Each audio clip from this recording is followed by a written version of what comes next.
김문수 국힘 후보가 이제 어제 박정희 전 대통령 생가를 찾았었고 박근혜 전 대통령 예방했고 오늘은 유경수 여사 생가를 찾았어요. 그러니까 어제 오늘의 이 이제 일정을 보면 목표가 뚜렷하다라고 볼 수밖에 없는 것 같아요. 보수층 어떻게 보셨어요? 집토끼 잡으셔야죠. 지금 되게 다급하시잖아요. 윤석열 대통령 조용히 계실 줄 알았더니 갑자기 영화관에서 팝콘 드시고 계시고 풍선에도 뭐 너만 몰라 부정선거. 네. 근데 문제는 너만 몰라 부정선거인데 거기 또 우리 김문수 후보님께서 또 부정선거에서 부정을 안 하세요. 그러면서 또 유튜브 불러모아서 이 부정선거 여러분들 막 독립 언론인이라고도 현수막을 붙여놨더라고요. 그래서 유튜브 불러모아서 여러분들 부정선거 관련해서 이렇게 여러분들 목소리가 필요합니다. 지금까지도 구구와 전혀 이해합니다. 뭐 눈물 정광훈 목사 구속될 때 눈물도 뚝뚝 흘리셨고 자유통일당도 만드시는 우리 그 대단하신 분 아닙니까 김문수 후보님. 그러니까 뭐 구구와 이제 끊기 힘든데 이러다가는 정말 건전한 집토끼 다 나가게 생겼잖아. 이미 뭐 조갑재 논설위원분이라던가 각종 그 계층에서 정규제 위원분들 다 이제 정말 등 돌렸잖아요. 네. 정말. 국민의힘은 진짜 없어져야 된다고 말씀하시죠. 오히려 건전한 보수에서. 그러니까 이제서야 이제 박근혜 대통령에게 이제 구애를 하는 거죠. 이제서야. 왜냐하면 극으로는 도저히 이길 수 없다. 중도층 마음 절대 못 돌리니까 건전한 보수도 이미 떠나가고 건전한 보수 중에 한 명이 바로 홍준표 후보였잖아요. 그 홍준표 후보마저도 본인이 이제 뭐 특사단 보낸다니까 파란색 넥타이에 파란색 옷 입고 SNS 올리시질 않나. 뭐 이재명이 나라에서 한번 살아봐라 이렇게 말씀하시지 않나. 아주 미쳐버리겠잖아요. 네. 그리고 특사단 왔다 가니까 바로 뭐라고 했냐. 이준석 그건 미래에 대한 투자다. 네. 뒤통수를 아주 세게 후리셨잖아요. 네. 어떻게 하겠어요. 본인 살아야 되니까. 아유 누님 저 좀 살려주십시오. 누님 아니면 안 됩니다. 네. 우리 품이 넓으신 박근혜 대통령 또 뭐 왔는데 읍수한데 어쩌겠어요. 이렇게 하시지만 아마 국민 여러분들 바보 개돼지 아니잖아요. 다 보고 계시고 김문수 어떤 사람이 다 알고 있고 얼마나 헌법재판소 산산조각 내버리겠다. 가루 만들어버리겠다. 우리 정광훈 목사님과 정말 눈물로 몸과 마음으로 함께 하시는 분이기 때문에 뭐 정말 국민들께서 심판하실 거라 믿습니다. 오늘 정치하는 언니들 정말 재밌게 말씀하시는 분들이 많으실 것 같지만 이 자리에 앉아있는 저로서는 재밌습니다. 네. 네. 박근혜 전 대통령, 이 박근혜 전 대통령에 대해서 재평가가 이루어진 계기가 김건희 씨 아닙니까? 네. 김건희 씨를 겪어보니 와 박근혜 씨는 이 정도는 아니었던 것 같기도 한데 하는 생각이 들 정도로 재평가가 됐어요. 네. 박근혜 전 대통령뿐만 아니라 최순실 씨까지 야, 이 정도로 김건희 씨만큼 알뜰살뜰하게 정말 알토란같이 모든 거를 끌어다가 자기에게 유리한 쪽으로 가져가는 사람은 아니었나? 이런 생각 때문에 오히려 덜 나빠 보인다. 네, 덜 나빠 보여요. 굉장히 올려치기가 됐습니다. 김건희 씨 덕분에. 네. 그렇기 때문에 박근혜 전 대통령이 지금 화면에 나와도 그렇게 위화감은 없어요. 예전에는 지금 그런가요? 야, 지금 뭐 하는 거야? 이렇게 생각이 들을 텐데 지금은 이보다 더한 사람이 나타났기 때문에 오히려 화면에 나타나도 크게 위화감이 없고 사실은 대구에 가서 저렇게 이제 만난다고 하면서 연출을 해도 지금 뭐 PK, TK의 딸들이 TK의 부모들의 그 콘크리트 지지층을 부수겠다 이런 이야기도 나오고 있기 때문에 지금 뭐 보수층 결집을 위해서 그리고 또 막판에 보수층 우리가 남이가 도와주십시오 하면은 또 아무래도 결집이 일어나기 마련이 아닙니까? 지난 총선에서도 부산 지역에서는 한 석밖에 못 얻었잖아요. 그런 것처럼 이제 완전히 그쪽 보수 결집을 위해서 지금 막판 민심을 잡으러 갔겠지만 사실 지금은 내란 관련해서 이 내란 심판에 대한 선거라는 거예요. 그러니까 아무리 보수층이라고 하더라도 내란은 참지 못하거든요. 내란과 끊지 않고 이렇게 보수에게 읍소한다고 한들 이게 과연 새로운 사람으로 보여질까요? 저는 윤석열, 김건희 그 다음 바로 이어지는 한 무리라고 보여지고 박근혜 전 대통령 얼굴이 나온다고 하더라도 그 내란 세력과 끊지 않고 저렇게 가는 것은 전혀 도움이 되지 않는다. 그렇게 보여집니다. 네. 그러니까 사실은 선거에서 승리를 위한 전략 중에 하나는 물론 이제 본인을 지지하는 지지층 확보도 있지만 중도층을 잡는 게 사실 주요 전략이 되어야 하는데 이 전략은 중도층은 일단은 뒤로 하고 보수층부터 잡자. 하겠다라는 전략인 것 같아요. 아무리 이제 말씀하신 대로 이번 사태 때문에 김건희 씨 때문에 박근혜 전 대통령의 이미지가 조금 더 상승되는 효과가 있었다 하더라도 이게 과연 효과가 있을까? 두 가지인 것 같아요. 첫 번째는 우선 황교안 대행께서 지금 무소속 후보로 나오셨잖아요. 네. 황교안 하면 누구의 대행입니까? 박근혜 대행이잖아요. 네. 그러니까 아니 이게 이미지가 건전 보수 쪽에서도 근데 뭐 부정선거도 겹치고 황교안하고 그러니까 여러 가지로 저 겹치는 그 파이 속에서 본인의 표가 줄어든 것도 염려가 있고 두 번째는 이재명 후보님의 행보에서 굉장히 위협감을 느끼는 것 같아요. 저희가 후보님께서 맨 처음에 이제 그 선거운동 시작하실 때 하셨던 게 바로 박정희 전 대통령 묘소에 그 참배를 하셨어요. 그러니까 다들 이승만 박정희 묘소에 참배를 하셨던 그 모습이 아 진짜 말로만 중도 보수가 아니네. 저게 직접 참배까지 하네라는 거. 그러니까 항상 이재명 후보님 특징이 있잖아요. 말보단 행동, 구호보단 정책. 그러니까 진짜 말로만 중도보수 아니네? 저렇게 참배까지 하고 자신이 더 나은 나라를 만들겠다고 얘기하네? 그러니까 진짜 건전한 보수들은 박정희 대통령의 이제 공과 가도 있지만 공을 저렇게 인정해주네? 참배까지 하느라고 그렇게 마음이 흔들렸지 않겠어요? 그러니까 김문수도 불안한 거야. 자기랑 부정선거 같이 얘기했던 사람은 황교안 대표는 갑자기 무소속으로 나와서 버티고 있고 그다음에 캐릭터 겹치고 또 두 번째는 뭐 박정희 대통령 건전 보수들도 계신데 거기마저도 참배를 하면서 박정희 대통령과 이승만 대통령은 기리시고 그러니까 얼마나 자신의 입지가 없고 좁아지고 그러니까 위태롭겠어요. 그러니까 이제서라도 정말 늦게 이제 박근혜 대통령 찾아갔지만 사실 제가 보기에는 이것도 그냥 정치적 쇼고 이미 늦었다. 이미 진정한 중도 보수로서 49대 50의 원칙이지만 정말 진정한 통합으로 나아가는 게 이제 이재명 후보다라고 확신합니다. 네. 박근혜 전 대통령이 이렇게 이야기했다고 합니다. 당에 여러 가지 일들이 많았지만 지난 일에 연연하지 말고 하나로 뭉쳐서 반드시 선거를 이겨달라 이렇게 당부를 했다고 하는데 이제 보수 결집의 총력을 펼치고 있다 네. 이렇게 보여지고 근데 이제 이 말이 저는 거슬립니다. 네. 당에 여러 가지 일들이 많았지만 연연하지 말라는 그러니까요. 게 네.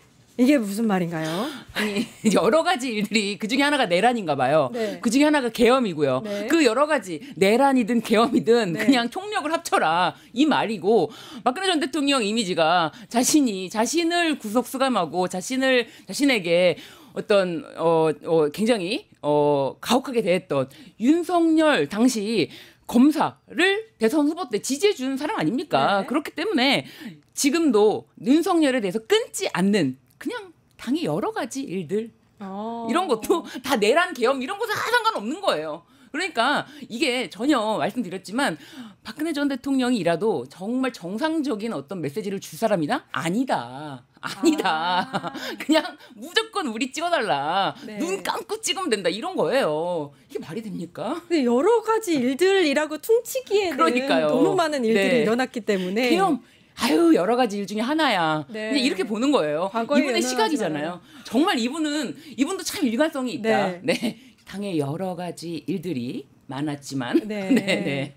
근데 지난 일에 연연하지 않으면 하나로 뭉칠 수 있을까요, 대변인님?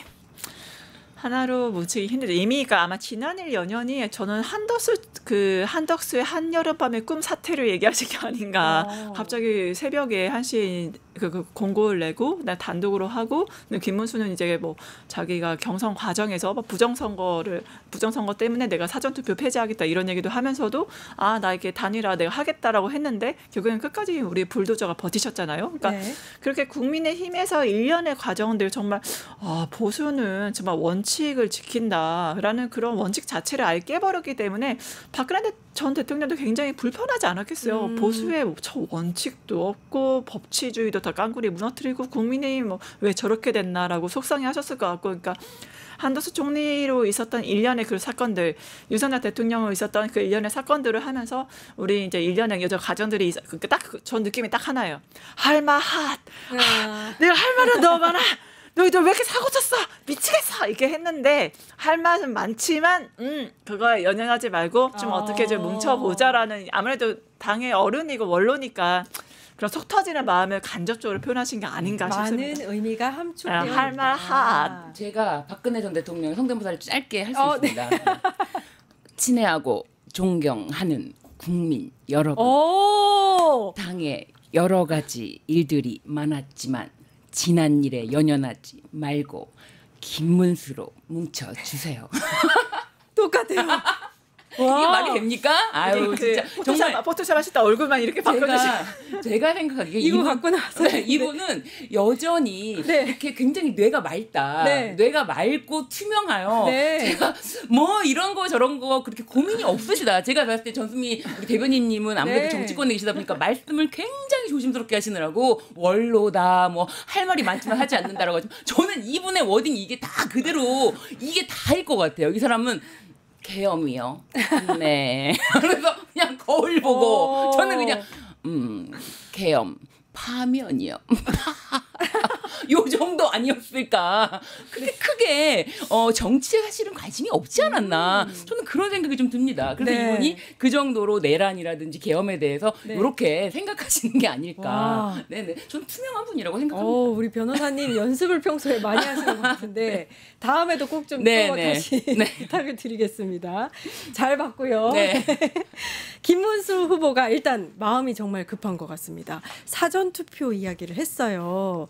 근데 또 한편으로는 사전투표가 관리가 잘 되고 있지 않다라면서 부정선거도 띄우고 한편으로는 사전투표를 꼭 하시라 이렇게 이야기하고 굉장히 좀 이제 급박하다 이런 느낌이 드는데 어떻게 보셨어요? 아니 국민들이 그러니까 이거 하나만 봐도 김문수 후보를 누가 어떻게 찍을 수 있어요? 아니 대통령 그 국민의힘 경선 때요 공약이 뭐였는지 아세요? 김문수 후보의 사전 투표 폐지를 공약했어요. 아니 그때 바로 얼마 전이잖아요. 사전 투표 폐지 내가 시키겠다. 이거 부정선거 직방이다. 문제 많다라고 했던 사람이 바로 지금 이 순간에 갑자기 사전투표에 대해서 이제 저도 하겠다.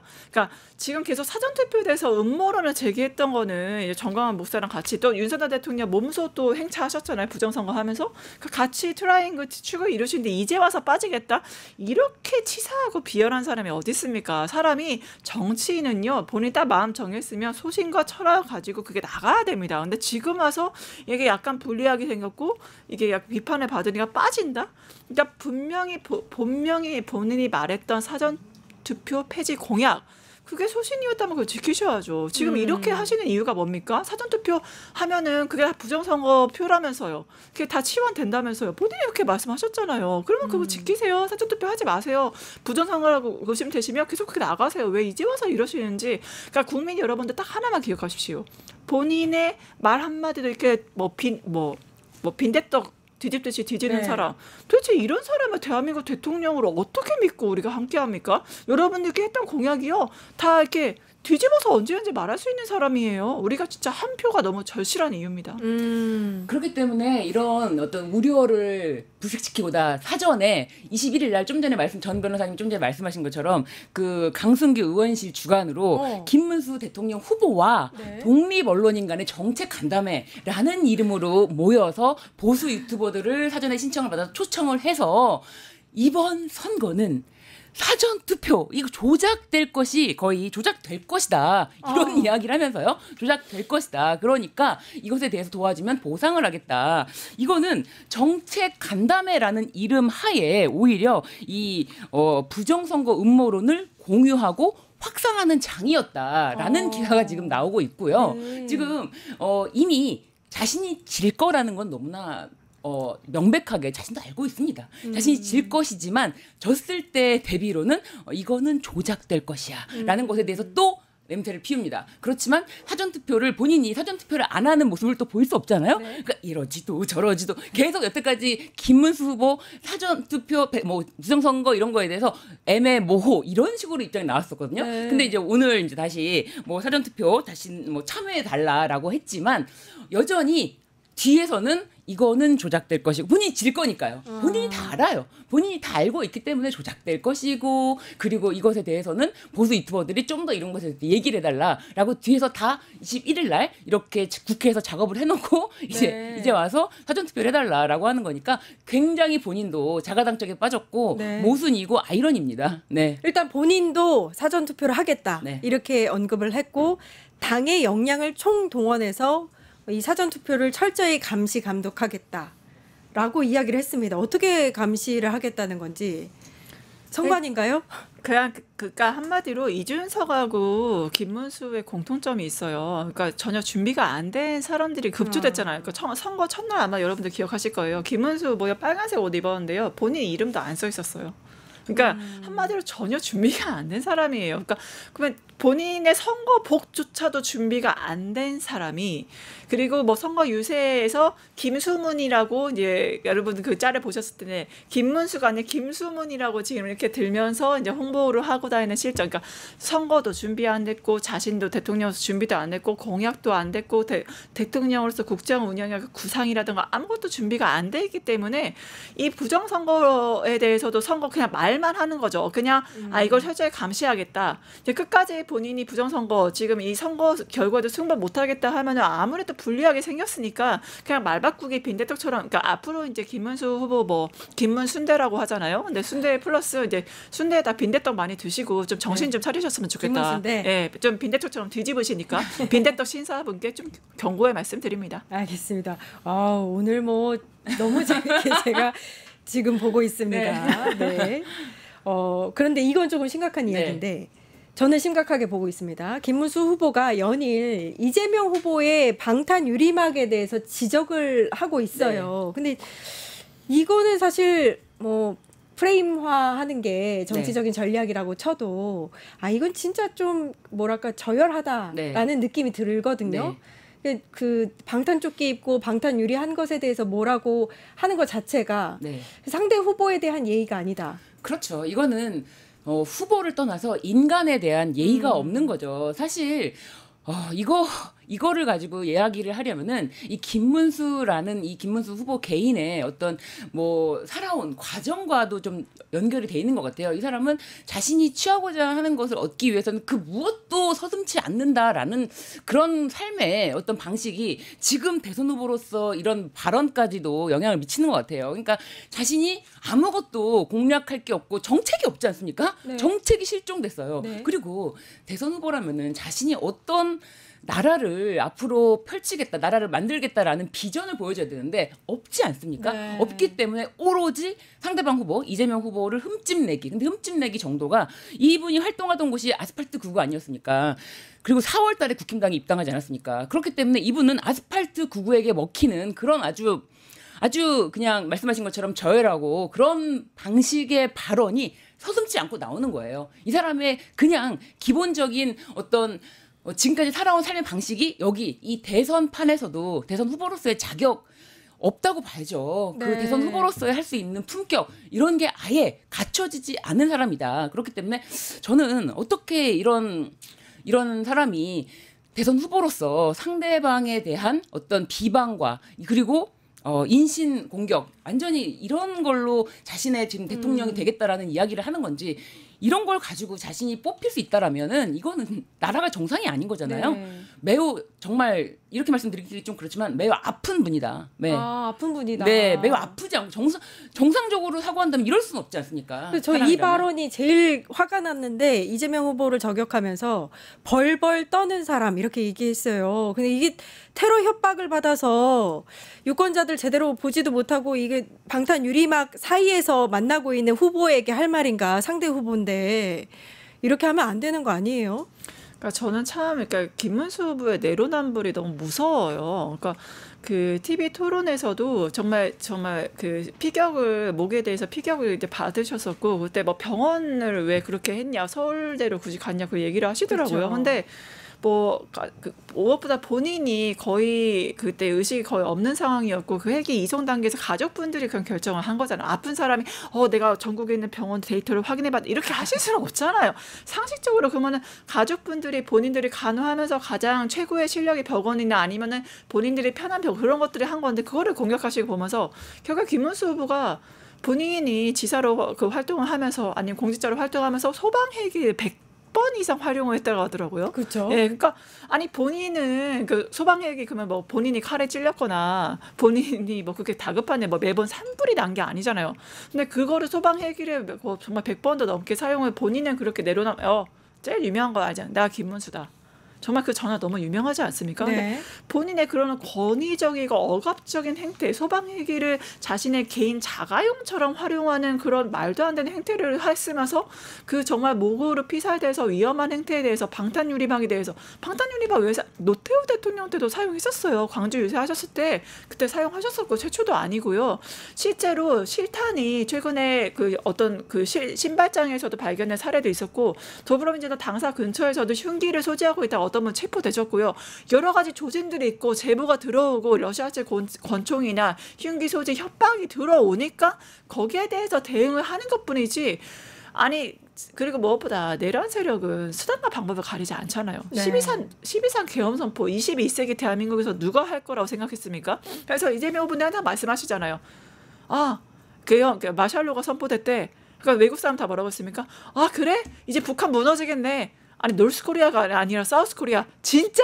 이게 외국 외신들이나 외국 사람들 반응 아니었겠어요? 네. 그러니까 누가 21세기 대한민국에서 마샬로 계엄 선포했다는 거 누가 상상이나 했겠습니까? 그러니까 정말 상상하지도 못하는 일들을 벌이는 게 내란 세력이고 그 잔당들이기 때문에 그 이상의 것을 그거에 맞춰서 준비해야 되는 거 너무나 지당하거든요. 왜냐 그 사람들은 이재명만 없으면 되거든요. 그럼 뭐겠어요? 최후에 이거 사법 테러도 하고 뭐 직위원 그래서 뭐 구속도 풀어주고 헌법재판소가 정의 구현했지만 대법원에서 사법 테러하고 정말 상상할 수 없는 일들이 벌어지기 때문에 거기에 대해서 대응하는 것뿐이다. 정말 이건 철저하게 대한민국 미래를 위한 준비이고 대응이지 정말 정치 쇼가 아니고 오히려 내로남불하지 마시라. 김문수 당신이나 제대로 하라 말씀드리고 싶습니다. 내로남불 하지 마시라. 네. 네. 그 김문수 후보의 배우자 설란영 네. 여사도 일단은 네거티브에 네. 굉장히 열심히신 것 같아요. 지금 네. 화면으로도 나오고 있는데요. 네. 설란영 이렇게 써 있고 옆에 알바 서포터즈. 네. 이게 일부 이제 프로였죠. SNL이라는 프로인데 네. 법카 사용하지 마세요. 앞으로는 이렇게 나와 있고 상대로 나온 그 배우가 네. 김혜경 여사를 생각하게 연상하게 네네. 하는 모습으로 또 나오기도 했고 이 단어 자체가 또 그렇죠. 그렇기도 하고요.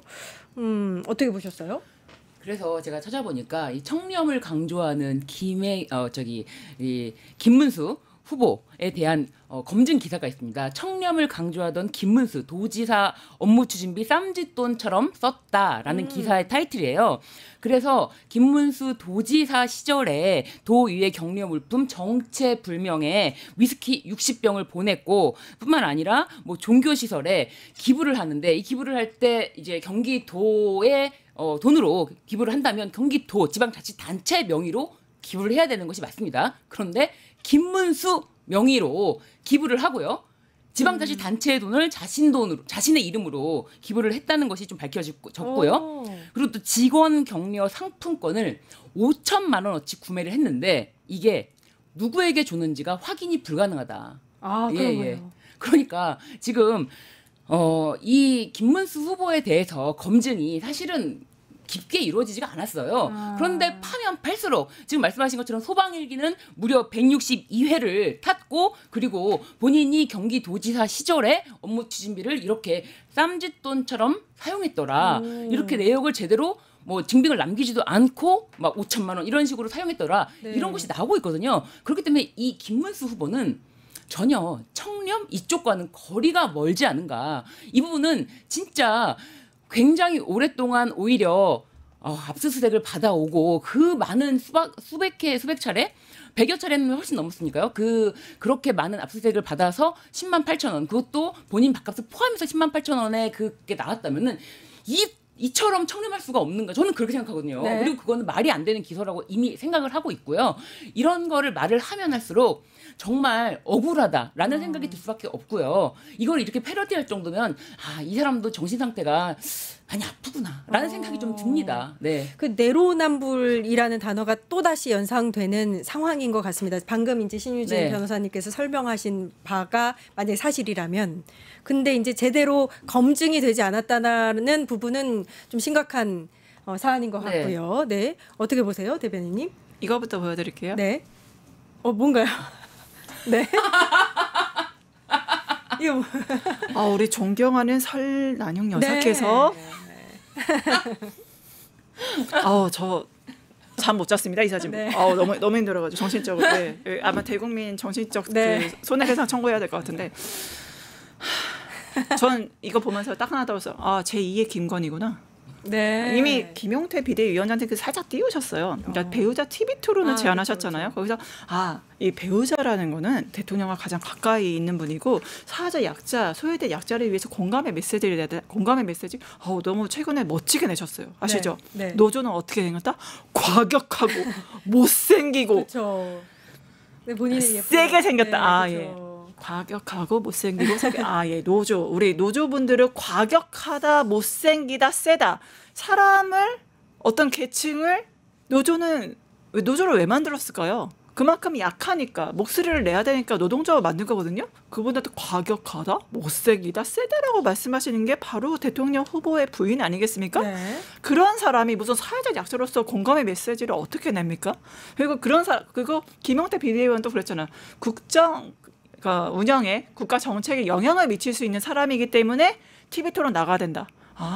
여기서는 제2의 김건희, 그러니까 국정 운영에 영향을 미칠 수 있다는 것 전제로 우리 설란영 여사께서 제2의 김건희로서 국가 운영, 국가 정책에 영향을 미칠 준비를 지금 단단히 하고 계신 거구나. 그러니까 가격하고 못생기고 네. 이런 말씀도 하시는구나. 해서 지금 제2의 김건희 정말 뭐 패션이라든가 뭐 화장하시고 열심히 이제 뭐 SNS도 나가시고 지금 준비를 열심히 하고 계신다. 그래서 국민 여러분 제2의 김건희 안 보고 싶으시잖아요. 국정농단 안 보고 싶으시잖아요.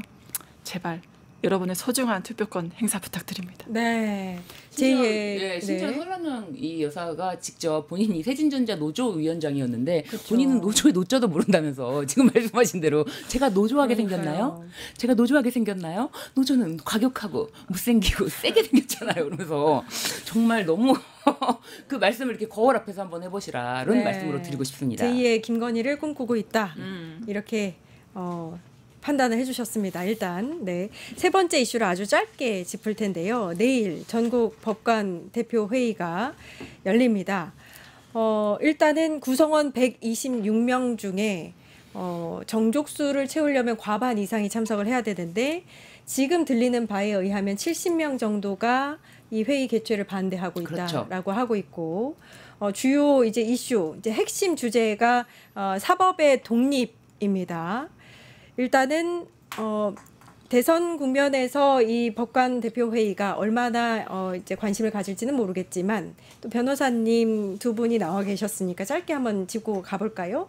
어떤 의미가 있고 내일 어떤 이슈들이 다뤄질지. 사실 이게 전국 법관회의가 개최되기까지 대법원에 정말 말도 안 되는 9일 만에 파기환송이라는 그 사건이 있지 않았습니까? 그 재판이 있었는데 그러면서 법원 내부 게시판을 넘어서 그 판사들이 자신의 이름을 직접 달면서 실명이 공개돼서 법원 전체 내부 게시판이나 법원 전체 직원들이 다 볼 수 있는 게시판에 직접 글을 쓰면서 비판을 했어요. 도대체 왜 사법부가 정치 개입을 하느냐 이걸 직격해서 문제 제기를 했어요.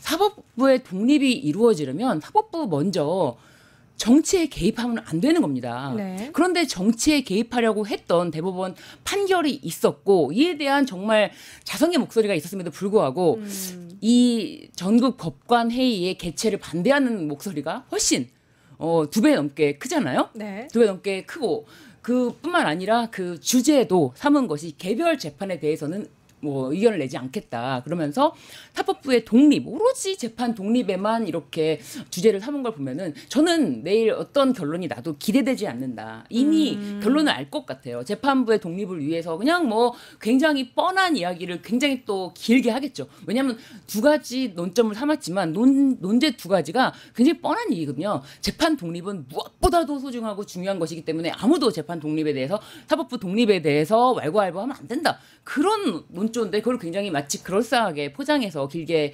나왔지만 내일 결과도 사실상 기대할 수가 없기 때문에 이 전국 법관 회의가 개최되었다.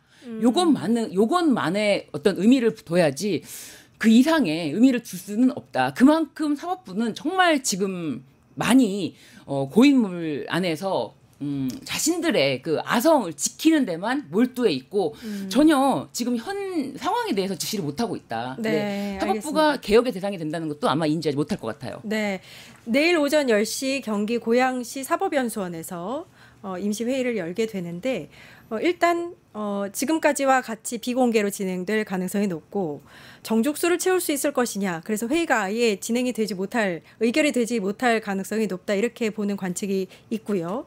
그다음에 이제 공직선거법 관련해서 이렇게 이례적으로 대선을 앞두고 빠르게 진행한 것에 대한 국민 여론이 좀 다뤄질 것이다. 이런 예측이 있습니다. 어떻게 보세요? 저는 아마 조희대 대법원장에 대한 사퇴 이야기가 나올 수밖에 없지 않을까. 사실 조희대 대법원 왜 이 시기에 타이밍적으로는 솔직히 의심을 받을 수밖에 없죠. 뭐 우리가 오얏나무 밑에서 신발끈 묶지 말라고 했듯이 조희대 대법원장 하는 행태 보면은 바로 대법원 올라오자마자 전원합의체 이 사안을 바로 배분을 하고 6만 장 기록 읽어볼 시간도 없이 바로 이거 선고를 해버렸죠. 그리고 바로 파기환송해서 5월 15일로도 날짜를 이 모든 일련의 과정들이 그 상식을 가진 법관들이 봤을 때 이게 내심의 의사가 있는 게 아니면 이렇게 스피디하게 이런 형식으로 진행이 됐을까. 이미 마음속에 답정너예요. 답은 이미 정해져 있었다고 조희대는. 그러니까 이 법관들도 정말 양심에 따라서 사법부의 독립과 신뢰 회복을 위해서 정말 최선을 다하시는 법관들 많으세요. 그렇기 때문에 저는 핵심 이슈가 사법부 독립과 신뢰 회복이라 한다면 거기에 빠질 수 없는 게 조희대 대법원장의 사퇴.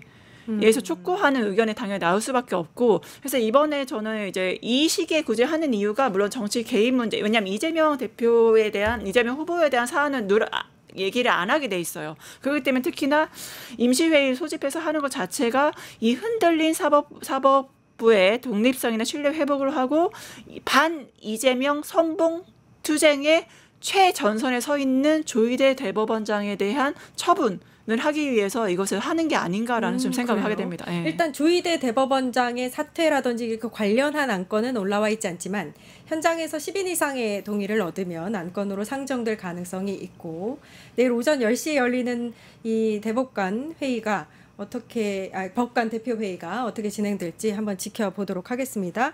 정치하는 언니들 전수미 더불어민주당 선대위 대변인 신유진 변호사님과 이야기 나눠봤습니다. 감사합니다. 감사합니다. 감사합니다. 네, 이슈를 제대로 끝장내는 끝장 뉴스 매일 오후 4시 50분마다 여러분 찾아뵙고 있고요. 내일이면 이제 진짜 대선이 8일밖에 남지 않았습니다. 이번 대선은 내란 종식과 내란에 대한 심판이 가장 큰 의미다. 그리고 앞으로 올 미래 대한민국을 어떻게 이끌어갈 것인가. 이 대한민국을 이끌 지도자를 뽑는 선거다라는 점에서 많은 국민들께서 관심을 갖고 계실 거라 생각합니다.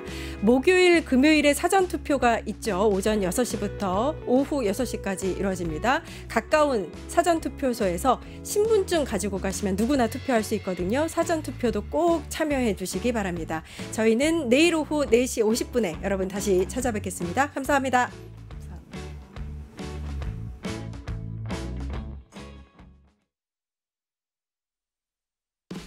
뉴스토마토 대선 특집 내란 끝장쇼. 뉴스토마토에서 6.3 대통령 선거의 개표 공개 방송에 구독자 여러분을 초대합니다. 내란 속의 윤석열의 파면으로 헌정 사상 최초의 6월 장미 대선이 펼쳐지는 가운데 과연 21대 대통령은 누가 될 것인가? 역사적인 순간에 뉴스토마토의 알찬 뉴스 콘텐츠와 풍성한 즐길거리를 모두 모아 준비했습니다. 6월 3일 오후 6시 이 토마토 빌딩 지하 1층 토마토홀에서 펼쳐지는 역사적인 순간. 뉴스토마토 대선 특집 내란 끝장쇼. 여러분의 많은 관심과 참여 바랍니다.